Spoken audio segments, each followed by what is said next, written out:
Hope you guys are doing well. Welcome back. So in this video I'm going to show you that how you can do the split tone and the color mix in Photoshop app. So let's start.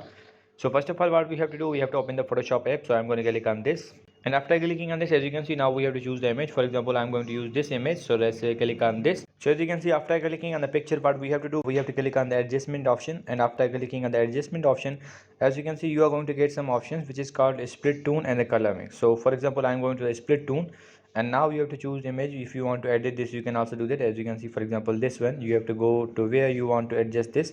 For example, I'm going to the bluish one. So as you can see, it's here. Now if you go here, it will be applied here. So for example, now I'm going to color mix. So if you want to adjust this from this side, you can also do that, and it will be applied like in this way. So now simply what we have to do, we have to go to the color mix, and after going to the color mix, as you can see, some options are provided here, like the hue, saturation, luminance. And for example, I'm going to increase the hue and the saturation as well. As you can see, now it's changed.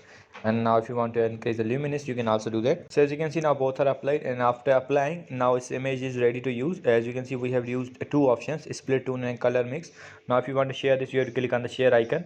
Where you want to share this, you have to choose, like the Photoshop, Express, WhatsApp, and all options are provided here. Or if you want to download this and save this into gallery, you have to click on this option, and it will be saved into a gallery. So in this way you can use a split tone and color mix in Photoshop. I hope you guys understand this video. So see you guys in the next video.